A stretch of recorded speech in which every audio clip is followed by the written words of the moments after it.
Bonjour à tous. Bonjour à tout le monde, bonjour. À quel âge doit-on commencer à éduquer nos enfants? Aujourd'hui, c'est le sujet sur lequel je vais m'appuyer pour attirer votre attention. Je suis allée chez une amie qui a un enfant de 3 ans et elle n'arrive plus à canaliser son enfant. L'enfant touche à tout, l'enfant se croit tout permis, l'enfant fait des crises de colère à répétition, l'enfant casse tout comme il veut. C'est un enfant à qui on ne peut plus rien dire. C'est un enfant qui répond à haute voix à ses parents. C'est un enfant, on a l'impression que on ne sait plus rien dicter à l'enfant. L'enfant a 3 ans. L'histoire de cette connaissance a attiré mon attention et j'ai voulu partager avec vous aujourd'hui. Est-ce que quelqu'un peut me dire à quel âge doit-on commencer à éduquer nos enfants? Parce que ma connaissance en question m'a fait savoir que non, pour le moment, elle laisse d'abord l'enfant faire parce qu'elle sait que l'enfant n'écoute pas. L'enfant est encore trop petit pour écouter les recommandations de sa maman. Donc, elle attend quand l'enfant sera plus grand pour commencer l'éducation. Cela m'amène à partager ce sujet aujourd'hui avec vous. À quel âge doit-on commencer à éduquer nos enfants? Moi, je vous conseille, mes trésors, de commencer l'éducation de l'enfant dès la naissance. Moi, je vous conseille de commencer l'éducation de vos bébés dès la naissance. N'attendez pas 1 an, 2 ans, 3 ans, 4 ans, 5 ans. N'attendrez pas 7 ans quand les dés sont déjà jetés pour vous lancer. Alors, vous serez en plein rattrapage d'éducation. Là, ça devient encore plus compliqué et ça devient encore plus difficile. Dès la naissance de l'enfant, vous devez commencer l'éducation de l'enfant. Même si l'enfant ne parle pas, même si l'enfant, vous avez l'impression que l'enfant ne vous écoute pas. L'enfant écoute les parents déjà dans le ventre de la maman. Donc quand l'enfant est né, et commencez l'éducation de l'enfant dès la naissance. Je vous donne un exemple. Une maman qui se dit, elle va nourrir son bébé au lait maternel et qu'elle va donner 4 tétés à l'enfant, je suppose, par jour. Apprenez à votre bébé, dès la sortie de la maternité, ayez des heures de tétés et faites l'effort de respecter les horaires de tétés pour votre enfant. L'enfant prend l'habitude. Ça permet aussi à la maman d'être organisée dans ses activités de la vie journalière.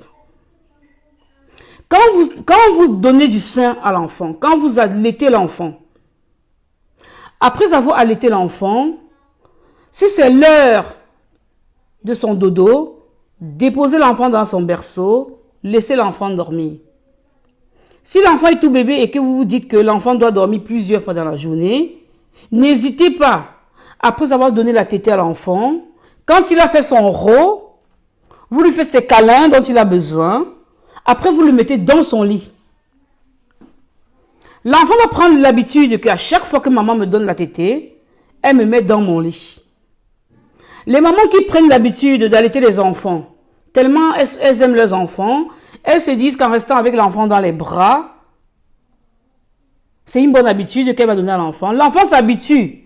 L'enfant se plie à l'éducation que vous lui donnez. Et à un moment, ces mamans se rendent compte que l'enfant ne veut plus aller dans son berceau ou dans son relax. L'enfant est juste à l'aise dans les bras de sa maman. Vous allez me dire que l'enfant n'écoute pas, je vous assure que l'enfant écoute. L'enfant écoute, même s'il ne vous répond pas. Donc, mes chers trésors, n'hésitez pas à commencer l'éducation de vos enfants dès le bas âge. Il y a trop de soleil, je ne sais pas si ça va. N'hésitez pas à commencer l'éducation de vos enfants dès le bas âge. Ça peut arriver que vous vous êtes trompé, vous êtes une nouvelle maman, vous sortez de maternité, vous avez habitué à votre bébé, après chaque tétée, l'enfant reste dans vos bras. Après chaque tétée, l'enfant reste dans vos bras.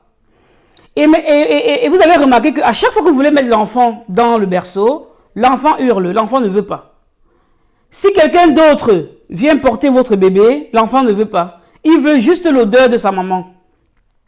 L'enfant ne veut ni aller dans le berceau, ni aller dans son lit. Tout ce que l'enfant veut, c'est rester dans vos bras. Parce qu'il a pris cette habitude-là. Donc l'enfant se sent désorienté, l'enfant se sent perdu. Il a l'impression qu'on a changé son environnement. Parce que vous avez habitué l'enfant à vos bras, tétez les bras, tétez les bras. Vous allez me poser la question de savoir, est-ce que les enfants n'écoutent pas? Est-ce que les enfants ne comprennent pas? Est-ce qu'ils ne sentent pas? Les enfants sont comme nous. Les enfants ressentent depuis le ventre, ils ressentent beaucoup de choses et ils entendent. Pour les mamans qui ont eu à commettre l'erreur d'habituer leurs enfants, quand elles finissent de les allaiter, de les garder dans les bras, et qu'elles n'arrivent plus à faire dormir l'enfant dans le berceau, il n'est pas trop tard. L'enfant est encore jeune et il est encore temps pour vous de revenir. Je vous dis que les enfants que nous avons, ils deviennent l'éducation que nous avons voulu qu'ils soient. Moi, je dis souvent aux mamans, si tu as raté le départ quand tu es sorti de maternité et que tu n'as pas pu inculquer cette habitude à ton enfant, qu'à chaque fois que tu l'allaites, tu le remets dans son berceau pour qu'il puisse dormir, c'est pas grave, il n'est pas trop tard, tu peux te rattraper. Il faut parler à l'enfant. Tu dis à ton enfant, écoute Sonia, la maman, elle va te donner le sein. D'accord? Après le sein, tu vas faire dodo. D'accord? Tu restes bien sage. Hein? Après le sein, c'est l'heure du dodo. Hein? Tu penses que l'enfant n'écoute pas. L'enfant écoute. Et quand tu finis d'allaiter l'enfant, tu mets l'enfant dans son berceau. La première fois sera difficile parce que tu avais déjà habitué l'enfant à porter l'enfant à chaque fois que tu finis de l'allaiter. Tu mets l'enfant dans le berceau, l'enfant va commencer à hurler et à pleurer. Moi, je vous conseille d'aller dans le berceau de l'enfant, de vérifier que dans le berceau, il n'y a pas de thé d'oreiller, il n'y a pas de drap parce qu'il peut avoir les risques de mort subite. Évitez tout objet avec lequel l'enfant peut s'étouffer. Dès que vous avez sécurisé l'environnement de l'enfant, vous le laissez pleurer, il faut le laisser pleurer. L'enfant va pleurer, pleurer, pleurer. Vérifiez juste qu'il ne s'étouffe pas. Laissez-le pleurer. Il va pleurer la première fois, il va se rendre compte que, oulala, depuis que je pleure, maman ne m'a même pas porté.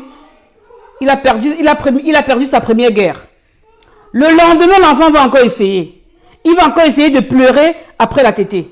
Vous le mettez dans le berceau. Il pleure, il pleure, il pleure, il pleure, il pleure, il pleure. Après, il s'endort. Vous allez voir qu'au bout de 4 expériences, vous n'aurez plus rien à faire. Quand vous allez donner le tété à l'enfant et qu'il aura reçu son câlin, vous allez le déposer dans le berceau.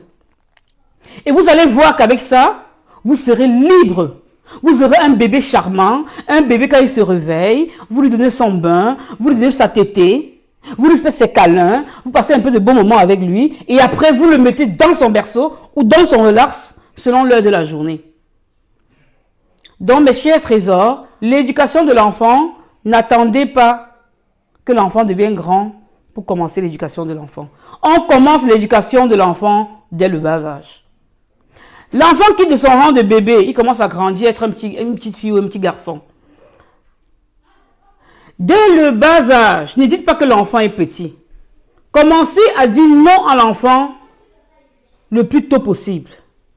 Quand l'enfant touche à quelque chose qu'il ne doit pas toucher, il faudrait être ferme avec l'enfant. Ça, tu ne peux pas toucher. Il faut montrer les limites à l'enfant dès le bas âge. N'attendez pas. Parce que les enfants, ils vont devenir ce que vous avez voulu qu'ils soient. Vous vous étonnez que vous allez dans des familles, vous rencontrez des enfants de 9 ans qui sont infernales, qu'on ne peut plus contrôler. On a l'impression que, mettez des cœurs s'il vous plaît, on a l'impression que ce sont les enfants qui sont les chefs de famille. On a l'impression que ce sont les enfants qui fixent les règles. On vient trouver les parents qui se disent que je ne sais plus ce que je vais faire. L'enfant n'écoute pas. L'enfant n'écoute pas parce que tu n'as pas commencé à donner cette éducation à l'enfant dès la naissance. Parce qu'un enfant à qui tu donnes déjà des règles, que tu donnes déjà les heures de tété et les heures de dodo, l'enfant commence dès le bas âge à comprendre qu'il doit avoir des règles. Oui. Et tout doucement, quand l'enfant sort de son rang de bébé, à 1 an, vous mettez le cadre de l'enfant, tu dis, Sonia, ça c'est ton cadre de jeu. Et tu limites le cadre de jeu de l'enfant. Tu cherches un coin de jeu pour l'enfant va jouer là. S'il y a une salle de jeu pour l'enfant, c'est la salle de jeu de l'enfant. Et vous habituez l'enfant que, après avoir joué Sonia, il faut ranger tes jouets. Au début, l'enfant va faire comme, non, je veux pas, non, non, non. Alors, il y a les parents qui disent, ok, c'est pas grave, si tu ne veux pas ranger tes jouets, maman va ranger. Et la maman range les jouets de l'enfant. Tu vas te dire que non, l'enfant a 2 ans, l'enfant sait pas ce qu'il fait. L'enfant est déjà en train de te manipuler. L'enfant commence tout doucement à vouloir prendre le dessus sur toi à 2 ans. Tu commences à ranger les jouets à la place de l'enfant. Parce qu'il a fait une caprice. Parce que l'enfant a fait une caprice, tu commences à ranger les jouets à sa place. Excusez-moi mes chers amis, il y a trop de soleil. Je ne sais pas si vous me percevez. Je vais chercher un angle moins ensoleillé, je ne sais pas. Il y a un peu trop de soleil. Ne quittez pas. Hein. Il y a trop de soleil, je ne sais pas si vous me percevez. C'est mieux comme ça, je pense. Hein?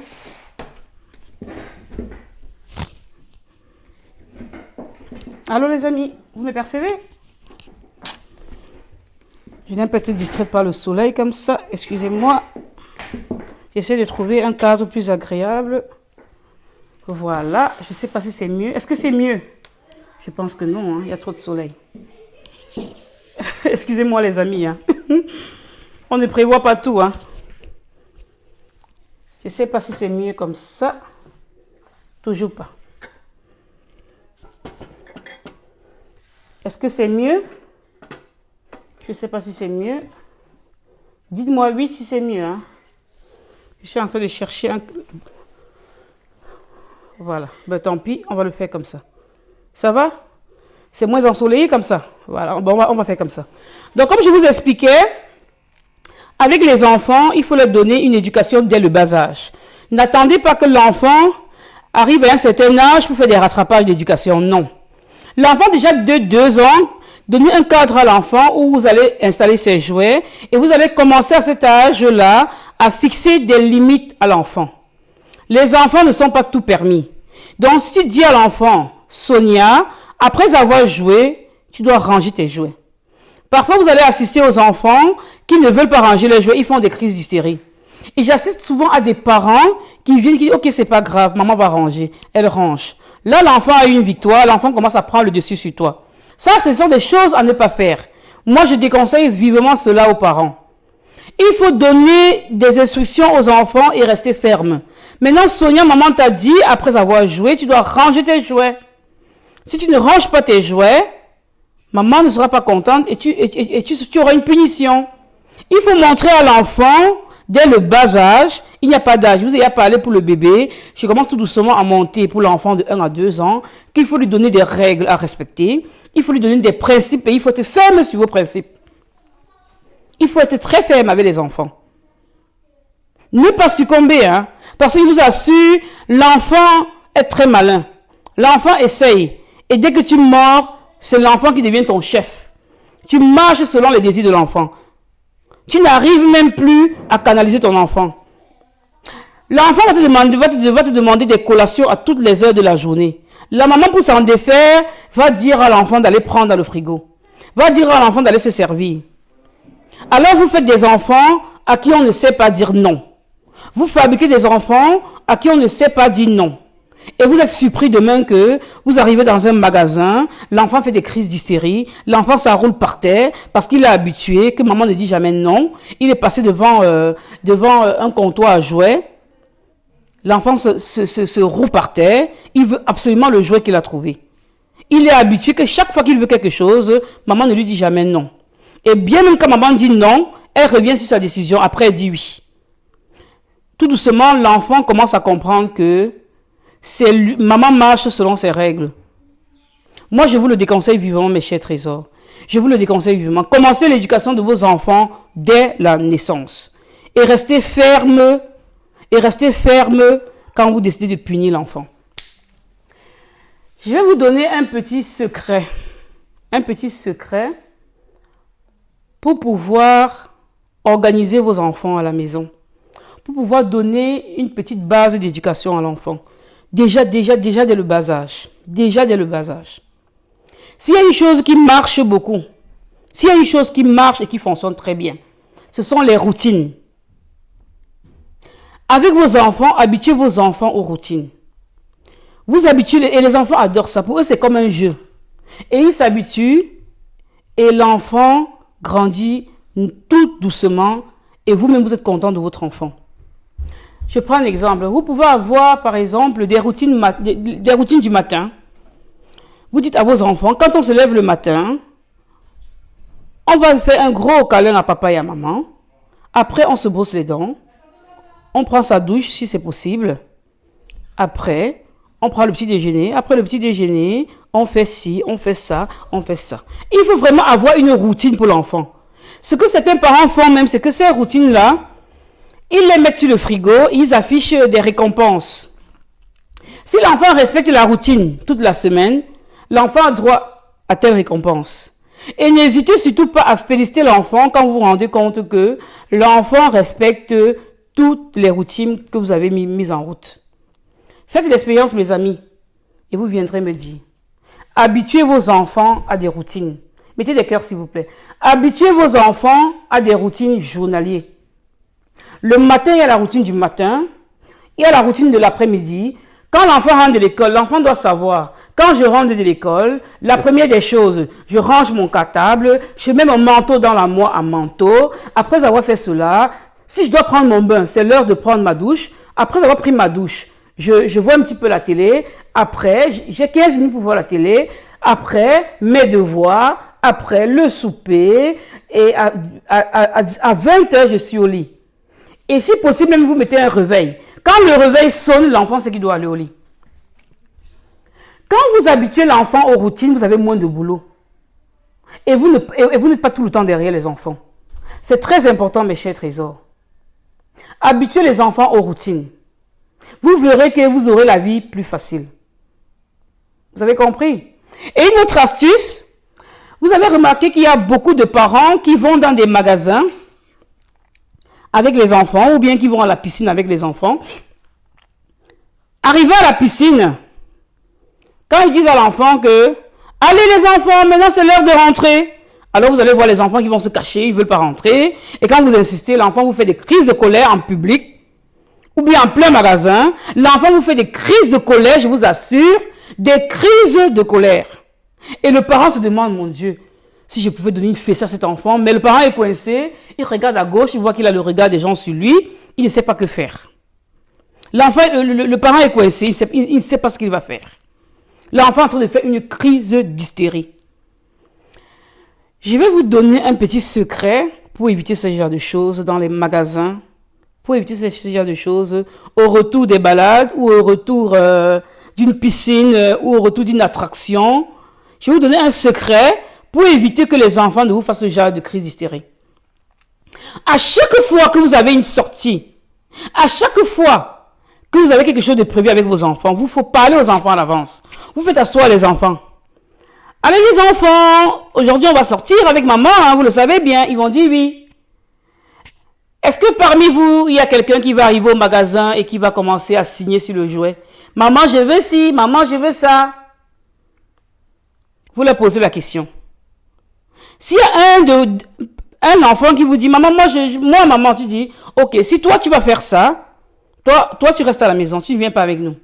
Elle va dire, non, maman, je vais venir avec vous, je te promets, maman, je te promets, maman. Je te promets de ne pas faire la crise de colère, maman. Je te promets de ne pas faire la crise de colère au magasin. Alors, tu as déjà cette conversation avec l'enfant à la maison avant de sortir de la maison. Que, mes chers amis, si vous voulez sortir, promettez à maman que si on arrive au magasin, je ne veux pas de crise d'hystérie devant le magasin de jouets. Ou alors, si on arrive à la piscine, si j'ai dit que c'est l'heure de rentrer, je ne veux pas voir certains qui se cachent et qui ne veulent pas rentrer. Je ne veux pas avoir des crises à la piscine. Celui qui n'est pas d'accord se prononce tout de suite. L'enfant qui ne sera pas d'accord va te dire, ok, toi, si tu ne veux pas écouter maman, tu restes à la maison. Ah non, maman, je te promets, maman, je ne ferai pas de crise, je ne ferai pas de crise. Et ce que vous devez savoir, c'est que Quand vous êtes à la piscine et que c'est bientôt l'heure de partir, essayez de prévenir 10 minutes à l'enfant. Les enfants, dans 10 minutes, c'est l'heure de rentrer. Comme ça, l'enfant, tout doucement, commence à se faire une idée dans sa tête que bientôt il rentrera. Vous avez compris, les amis? Cette astuce-là, ça marche beaucoup. Parlez à vos enfants avant de sortir et vous leur dites que vous ne voulez pas une crise devant le magasin. Et celui qui fait la crise prochainement ne sortira pas avec maman. N'hésitez pas. Cette astuce-là, ça marche. Parce que quand vous ne prévenez pas les enfants et que vous arrivez dans le magasin et que l'enfant voit des jouets, l'enfant ne comprend pas pourquoi maman ne peut pas lui acheter ce jouet-là. Vous pensez que les enfants savent que dans la famille, pour acheter un jouet, il faut s'organiser? Eux, ils ne savent rien à la gestion. Tout ce que l'enfant sait dans sa tête, c'est qu'il voit des jouets et maman ne veut pas lui donner ces jouets-là. Il ne réfléchit pas comme vous. L'enfant aimerait avoir ce jouet. Il ne comprend pas que non, ça doit être prévu. Donc moi, je pense que pour les parents qui ont toujours affaire aux crises d'hystérie des enfants, quand ils sortent avec les enfants, c'est de bien préparer l'enfant au préalable avant de sortir. D'accord, mes chers trésors? Donc n'oubliez pas, hein. Ça va? Donc pour ceux qui sont arrivés en retard, nous sommes en train de parler de à quel âge doit donc commencer à éduquer nos enfants. Donc j'insiste sur le fait que l'éducation de l'enfant commence dès la sortie de la maternité. Commencez à donner des habitudes à l'enfant, déjà des habitudes de tété, des habitudes de dodo, c'est très important. Là, c'est l'enfant qui est bébé. Et l'enfant qui est bébé commence déjà à cerner dans sa tête que il doit suivre maman ou il doit suivre papa. À partir de 1 an, vous commencez déjà à dire à l'enfant, ça tu ne peux pas toucher. Ça tu ne peux pas toucher. Et être ferme. Je t'ai dit ça, tu ne peux pas toucher. Ça, tu ne peux pas toucher. Et même au niveau des jouets, vous donnez le cadre de vie à l'enfant. Et à la maison, tout doucement, donnez des routines à vos enfants. Des routines du matin, des routines d'après-midi et les routines du soir. Et comme ça, vous allez voir que quand vous avez habitué vos enfants aux routines, vous faites même des post-it que vous collez sur le frigo ou bien sur leur armoire dans la chambre. Et en ce moment, l'enfant connaît sa routine. L'enfant, c'est que quand il rentre, l'enfant, lui, l'enfant de 4 ans, c'est quand il rentre de l'école, il retire son manteau, il met lui-même dans l'armoire un manteau. Oui, ça peut tomber, c'est un bébé, mais vous voyez déjà, c'est un enfant, mais vous voyez déjà que le geste est là. L'enfant doit avoir une routine. Et votre rôle est de veiller à ce que cette routine soit respectée. Et vous allez voir que quand vous donnez la routine à l'enfant de 6 ans, l'enfant grandit avec la routine. Et c'est comme ça que vous allez faire un meilleur adolescent. Vous allez voir les parents qui ont des adolescents tellement consciencieux. L'adolescent rentre de l'école, il n'a pas besoin d'avoir un parent sur lui. L'enfant est consciencieux, l'enfant prend ses devoirs en main, l'enfant écoute les parents parce que depuis qu'il est sorti du ventre, on lui a déjà donné une éducation, il écoute les heures de tété, il écoute qu'il ne doit pas toucher un truc sans demander, il connaît qu'il a des limites, il grandit tout doucement, il devient adolescent, il connaît qu'à même étant adolescent, il sait que depuis qu'il est né, il a des règles, il a une routine qu'il doit respecter. Mes chers trésors, les enfants deviennent ce que nous voulons qu'ils soient. Je ne suis pas en train de dire qu'il n'y a pas des enfants qui sont des calots, ou malgré tout ce que nous faisons comme acharnement, il y a des exceptions à la règle. Mais généralement, quand nous commençons l'éducation de l'enfant dès le bas âge, quand nous n'atteignons pas la phase de rattrapage, parce que j'ai eu une maman qui m'a téléphoné pour sa fille de 14 ans, qui est en pleine adolescence, qu'elle a besoin d'aide. Oh là là, j'ai vu l'enfant, il y a tellement de boulot à faire, je pense que là ça devient plus compliqué. Vous comprenez? Donc si nous aimons nos enfants, si nous voulons faire de nos enfants le monde de demain, un monde qui sera meilleur, donnons l'éducation à nos enfants dès le bas âge. Je ne sais pas si j'ai répondu à la question qui est l'objet de mon petit direct d'aujourd'hui. Il n'y a pas d'âge pour commencer l'éducation de l'enfant. On commence l'éducation de l'enfant dès notre sortie, dès que l'enfant sort de notre ventre. L'éducation de l'enfant commence. Ne vous inquiétez pas, les enfants, même les bébés, ils entendent depuis qu'ils sont dans notre ventre. Donc voilà mes chers trésors. Donc je vous remercie de m'avoir écouté. J'ai bien répondu à la question. Donc pour les parents qui ont des enfants de 4 ans, 5 ans, 6 ans, qui ont du mal à écouter, qui n'écoutent pas, qui ne veulent plus rien entendre. Il est encore temps de faire le travail. Il est encore temps d'apporter des solutions à votre problème. N'hésitez pas à me contacter. J'ai des outils à vous donner. N'hésitez pas à me contacter. On va faire un petit travail sur l'enfant et ça ira. N'attendez pas quand il va commencer à se faire un peu tard et commencer du rattrapage à l'éducation. Là, ça devient plus compliqué. Vous aurez des enfants qui se croient tout permis et là, ça n'ira pas. Ça va? Donc, je compte sur vous pour faire de nos enfants le meilleur monde de demain. Parce que nos enfants, c'est l'avenir. C'était Kosinina, conseillère en éveil de conscience pour les hommes, les femmes et les enfants. N'hésitez pas à me contacter sur WhatsApp au 0032 471 86 85 01 0471 0032 471 86 85 01. Après mon direct, je suis disponible pour vous pendant 1 heure de temps. Vous pouvez m'appeler si vous avez des questions à me poser. Je suis à votre disposition. Je vous embrasse très très fort. Je ne termine jamais mon direct pour vous rappeler que chacun de vous est un être spécial. Chacun de vous est un être exceptionnel qui a des talents en lui, qui a quelque chose en lui de particulier qu'il peut ressortir et faire briller. D'accord? N'hésitez pas, hein, que personne de vous dévalorise, parce que chacun de vous est un trésor, chacun de vous est un bijou. Je vous adore, je vous aime très très très fort. Ciao, gros bisous. Bisous.